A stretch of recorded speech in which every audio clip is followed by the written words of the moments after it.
I swear, I've never seen someone lose their mind like Karen did that day.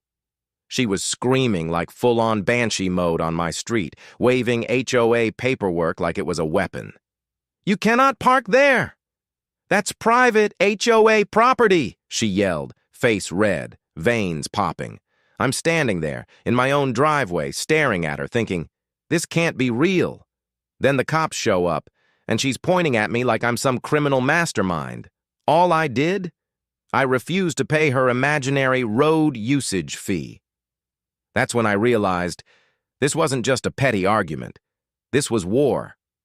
And I was about to fight it my way. You know, I used to love mornings. The sun bleeding through the pines around my little cabin, the scent of damp earth and coffee mixing in the air. No HOA rules, no meddling neighbors, just the forest and me. I could hear the creek singing through the trees, while my dog, Max, chased squirrels like a tiny tornado of fur. Life was simple, peaceful. Then, 3 years ago, I inherited a small stretch of road leading up to my cabin. A shortcut through a sleepy little neighborhood that, until recently, nobody cared about. But once the HOA got their claws in, everything changed. Karen was their ringleader. Blonde, pristine, red nails that could scratch glass, and an obsession with control that made Hitler look like a laid-back camp counselor. She had this entourage, Tom, a thin, twitchy man with a calculator for a brain, and Linda, the gossip queen with binoculars permanently glued to her eyes. It started innocently enough. I got a letter slipped under my mailbox. Unauthorized use of HOA maintained road. Cease and desist immediately. I laughed, out loud. "This is my road, Karen." "I own this section," I muttered to Max a week later. She stormed to my driveway, clipboard in hand. "Mr. Jacobs, you cannot park your vehicles here without HOA approval." I blinked. "Excuse me?" "This is my property, Karen. That road is part of my land deed. Not according to HOA bylaws. You're trespassing and fines will accrue daily." I sighed, already sensing this was going to be a long, ridiculous fight. "Karen, you do know this road is privately owned, right?" She didn't hear me. She was screaming, gesturing to imaginary violations, calling her minions to take notes. Tom rattled off numbers about infractions, while Linda filmed the scene like it was the season finale of Desperate Neighbors. By the end of the day, I had a stack of letters, threats, and a headache the size of a small planet. But I stood my ground. I didn't shout, didn't call the cops. Yet. I just stared at Karen's smug little face and wondered how much trouble one person could make over a road. That night, as the forest whispered outside my cabin, I poured myself a drink and looked at the stack of HOA notices. A thought crept in, slow and dangerous. Maybe they shouldn't have messed with me. Then came the faint sound of tires crunching gravel. Not my car. Not Max's. Someone was on my road.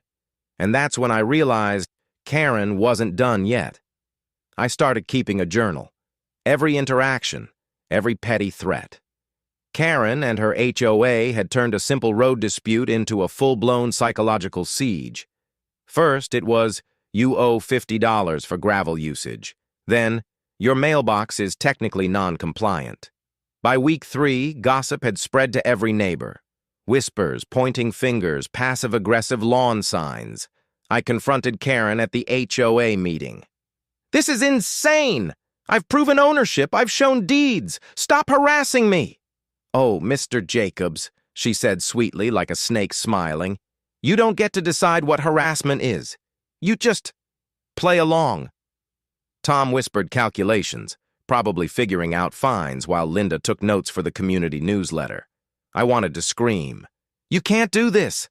Stop making up rules!" Her smile didn't waver. "Oh, we can and we will. Rules exist to protect the neighborhood, even if it's your private road."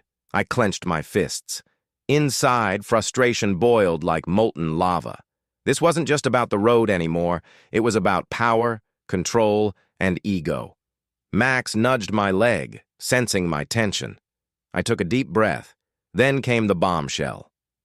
Linda casually mentioned over coffee that Karen had been pushing the board to consider converting my section of road into HOA property for insurance purposes.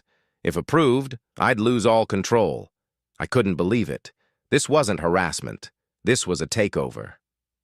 That night, I walked the road in the dark, the forest surrounding me like an army of silent witnesses. My mind raced, plotting, imagining ways to reclaim my peace without breaking the law. At least not yet. The next day, Karen knocked on my door, smug as ever. "Just a friendly reminder, fines have doubled. Hope you don't mind." I laughed, a little too loud. "Friendly reminder? You're insane." She tilted her head. "Insanity is subjective, Mr. Jacobs. Some call it power." As she walked away, I stared at the forest beyond my cabin. Ideas, dangerous and brilliant, began to form. And then I saw it. Something that could change everything.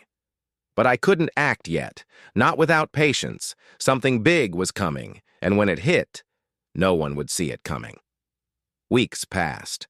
I studied property laws, HOA charters, zoning loopholes. I knew every inch of that road was mine, every tire mark, every patch of gravel, and that was my key. Karen came storming to my door again, waving papers. "Final notice! You're violating community standards! Last chance to comply!" I smiled. "Oh, Karen, you should have read the fine print." "Excuse me?" I held up a stack of documents, evidence of full ownership, plus a clause the HOA board had conveniently ignored. Private roads within the community boundaries remain under individual ownership unless otherwise approved by deed transfer. She froze, her perfectly manicured hands trembling. Tom stammered behind her. Linda's jaw dropped. You can't," Karen sputtered.